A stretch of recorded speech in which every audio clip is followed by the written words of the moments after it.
Bonjour et bienvenue dans Cocorico, le podcast qui résume l'actualité sportive française de la semaine. Dans cette émission, on va parler de la semaine qui vient de s'écouler, à savoir du 29 septembre au 5 octobre. Alors, il y avait pas mal d'événements cette semaine avec entre autres la Ligue des Champions, la MotoGP, le ping-pong avec les frères Lebrun. Alors on reprend l'actualité sportive tout de suite, c'est parti.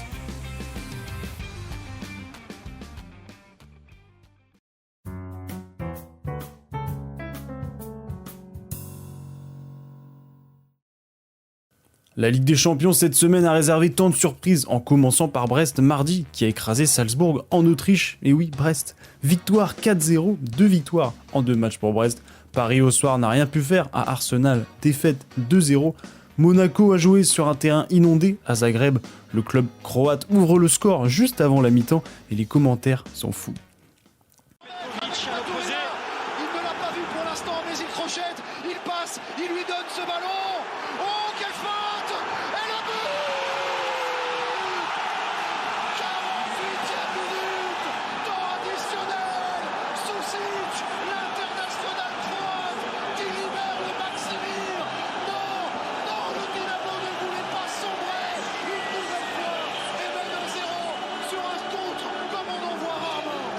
En deuxième mi-temps, le score évolue, Zagreb inscrit un deuxième but fabuleux, mais Monaco ne lâche rien, les joueurs monégasques égalisent à la 73e minute, puis obtiennent un pénalty à la 89e, score final 2-2 entre Zagreb et Monaco. Après Brest, l'énorme sensation et la victoire du LOSC 1-0 contre le Real Madrid au stade Pierre-Mauroy. Les Madrilènes n'ont rien montré pendant ce match, si ce n'est 3 minutes en fin de match, contrairement aux Lillois qui ont tout donné. À la 45e, Camavinga touche le ballon de la main, penalty, et Jonathan David envoie une frappe en pleine lucarne. Quelques réactions après le match de Lucas Chevalier, le gardien de but, et Jonathan David, le buteur. C'est une soirée magique, battre le Real Madrid c'est pas donné, et c'est sûr ça va être une soirée qu'on va pas oublier, ça c'est sûr. C'est le plus grand match que tu aies vécu dans ta carrière ? Ouais, je pense que c'est sûr ça rentre là-dedans. Je pense que tu joues peut-être une des meilleures équipes du monde. C'est les matchs que tous les joueurs veulent jouer. Tout le monde a été énorme, tout le monde a sa part de responsabilité dans cette victoire. Et j'ai envie de dire que c'est historique. Et je pense que c'est peut-être peut-être la plus belle victoire de l'histoire du club. Donc je pense que tout le monde doit mesurer la chance de ce qu'il vit. Il y a eu un boulot qui a été fait par nous sur le terrain, mais aussi en dehors. Je pense qu'on a vécu une belle ambiance, donc on se devait de vivre ça avec eux à la fin. En Europa League, Lyon a maîtrisé son match, victoire 4-0 à Glasgow Rangers, et Nice a joué sur un terrain horrible avec de l'eau partout à la Lazio Rome. Comme on dit dans ce genre de match, le terrain est le même pour tout le monde, défaite 4-1 en Italie. En Ligue 1, Monaco a vaincu en 7 matchs, nouvelle victoire 2-1 à Rennes. Paris a fait 1-1 à Nice. L'OM, mauvais résultat, 1 partout contre Angers le dernier. Et Lille qui continue sa belle semaine en gagnant une nouvelle fois à domicile 2-1 contre Toulouse. Quelques grosses rencontres en Europe, le Bayern a joué à Francfort, score final 3-3 entre le premier et le troisième de Bundesliga. Liverpool, City et Arsenal, les 3 premiers de Première Ligue, ont gagné ce week-end. 3-0 du Barça à Alaves avec un triplé de Lewandowski et victoire du Real contre Villarreal 2-0. La Coupe du Monde de futsal continuait pour l'équipe de France, victoire dans quart de finale contre le Paraguay 2-1, malheureusement défaite contre l'Argentine en demi 3-2. La France a donc joué pour la 3e place contre l'Ukraine et défaite 7-1. Et oui, belle compétition tout de même pour la France qui a fini à la pire position malheureusement. Le Master 1000 de Shanghai a démarré en tennis, toujours aussi mal foutu puisque maintenant les tournois sont sur une semaine et demie. Nous en sommes au 16e de finale et on a des gros noms qui participent au tournoi. Sinner, Alcaraz, Djokovic qui joue aussi, Zverev, Medvedev ou encore Tsitsipas qui sont tous encore dans la compétition. A noter que Sinner et Alcaraz devraient se rencontrer en demi-finale, mais avant ça Sinner va sûrement jouer Medvedev au prochain tour. Côté français, il reste Humbert et Monfils qui vont s'affronter en demi-finale. Pas du tout, c'est en 16e de finale. Et Muller qui va affronter Tsitsipas en 16e aussi. Alors n'hésitez pas à suivre la compète, mais sinon je vous tiendrai au courant de tout ce qui se passe. La meilleure compétition européenne de basket a repris l'Euroleague. Monaco a joué son premier match et victoire 93-80 contre Milano.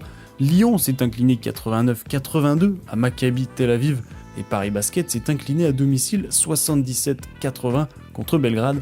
En Eurocoupe, Bourg-en-Bresse obtient sa deuxième victoire en 2 matchs, 84-73 contre Napoca, le club roumain. On revient sur la Betclic Elite cette semaine, nouvelle défaite de Monaco, et oui, 88-71 à Lasvel, 2 défaites en 3 matchs pour le champion en titre. Lyon et Saint-Quentin sont à 100% de victoire avec 3 wins.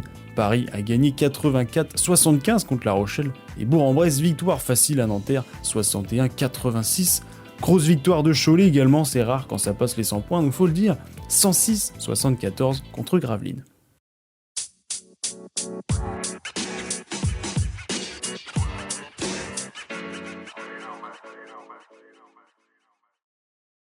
On part en sport mécanique, toujours pas de Grand Prix en Formule 1, on attend celui des États-Unis qui sera dans 2 semaines, mais en MotoGP. Le Grand Prix du Japon a eu lieu ce week-end, Grand Prix entre le soleil et les risques de pluie. Pas beaucoup de surprises si ce n'est Acosta qui réalise une bonne course en 2e position mais qui a chuté. Excellente course de Jorge Martin qui partant de la 11e place a terminé 2e. 2e oui car Bagnaia est resté leader toute la course et remporte son 8e Grand Prix cette saison, 26e en carrière. Les Français Zarco et Quartararo ont terminé 11 et 12e. Alors au classement, Martinator reste premier avec 10 points d'avance sur Pecco Bagnaia, donc ça fait 392 et 382 points. Et Bastianini 3ème, 313 points et seulement à 2 points de Marc Marquez. Le prochain Grand Prix en MotoGP, c'est dans 2 semaines en Australie. Il y a eu des combats en MMA et notamment pour le main event de Salt Lake City, UFC 307 entre le Brésilien champion en titre Pereira et le challenger américain Roundtree. Pendant les 2 premiers rounds, on se posait des questions sur l'état du champion puisque Roundtree enchaînait les coups et dominait légèrement le combat. Puis la tendance a clairement vacillé.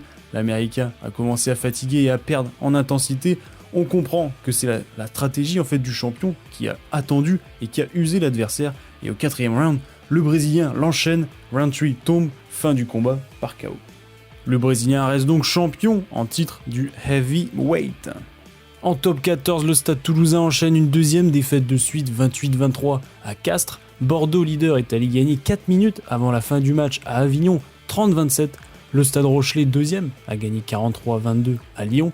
Clermont, qui avait pris une gifle la semaine dernière 33-3 à Perpignan, ont bien écouté Christophe Furios qui avait dit ça.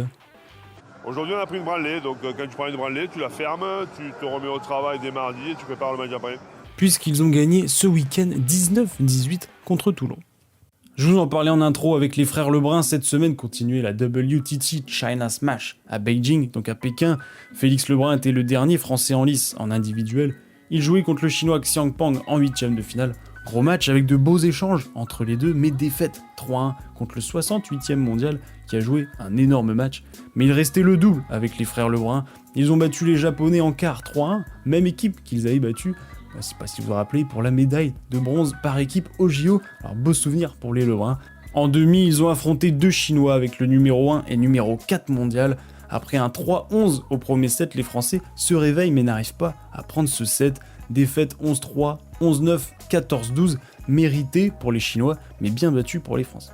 Et si vous voulez suivre la compétition de ping-pong, RMC Sport, ils font des lives sur YouTube ou alors ils font des résumés maintenant. Donc voilà, c'est un peu plus encadré et on a un peu plus de visibilité pour ces compétitions de ping-pong. En cyclisme, il y a eu la Elfsteden Race, course qui se déroule aux Pays-Bas. Un Français sur le podium, c'est Christophe Laporte qui arrive 3e. Il y a aussi eu le Tour de Croatie avec ses 6 étapes. Pas de victoire française, mais un coureur dans le top 10 final, Warren Barguil, je sais pas si vous vous rappelez, mais oui, qui termine 8e. Dimanche a eu lieu le 118e Paris-Tour, 214 km, et Cocorico avec Christophe Laporte qui a remporté la course, et Antoine Lotte aussi, Cocorico, qui continue les bons résultats, puisqu'il remporte la course en catégorie espoir. Et la dernière course de la Coupe du Monde de VTT Cross Country a eu lieu dimanche au Canada. Le champion du monde, Arthur Lee, compliqué son nom, gagne la course devant 2 Français, Azaro et Koretsky, le médaillé au JO, je sais pas si vous vous rappelez, belle performance de nos 2 Français. Petit point au championnat français de handball, la Star League, 5 journées sont passées et 2 équipes sont invaincues, le PSG et Toulouse qui sont premiers, Nantes et Montpellier qui suivent avec 4 victoires. En fin de tableau, on attend la première victoire d'Ivry qui est en full défaite depuis le début du championnat. Et est-ce que vous vous rappelez de la Marmara Spike League, la ligue française de volley, avec le nom le plus claqué, oui. Le championnat a repris avec 1 ou 2 matchs en fonction des équipes. Poitiers, Montpellier, Cannes et Tourcoing sont invaincus.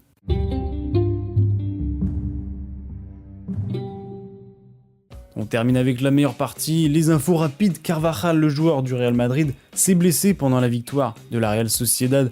Rupture des ligaments croisés antérieurs et latéraux, plus le tendon du poplité, donc c'est la partie derrière le genou, la totale. Pour montrer son soutien, le club du Real Madrid a quand même prolongé le joueur 1 an de plus. La suspension de Paul Pogba a été réduite à 18 mois par le tribunal arbitral du sport, donc la TAS. Il pourrait retrouver donc le terrain en mars 2025.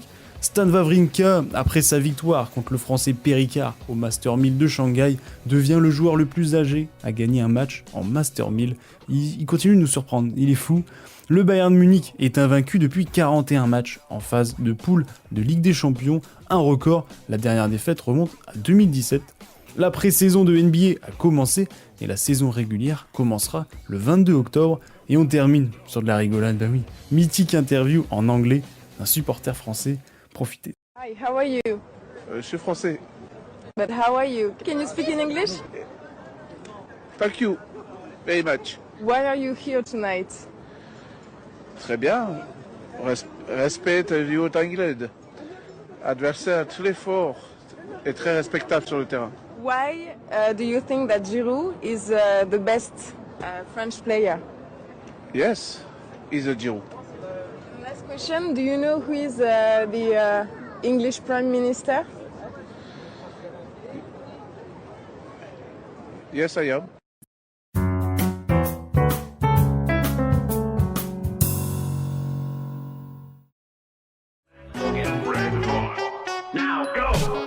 Cocorico épisode 45 est maintenant terminé, j'espère qu'il vous a plu. Alors cette semaine, il y a le tournoi de Shanghai au tennis qui continue avec beaucoup de gros joueurs. La trêve internationale a lieu en football, la France va jouer contre l'Israël jeudi et la Belgique lundi prochain pour la Nation League. Il y a aussi l'Eurocoupe ou l'Euroleague en basket, vous avez le choix entre tous ces sports. J'espère que vous profitez de l'arrivée de l'automne, il fera pas très chaud les prochains mois, donc profitez du soleil, allez faire du sport, allez en extérieur, vous allez voir, c'est toujours bien de pratiquer le sport, et oui.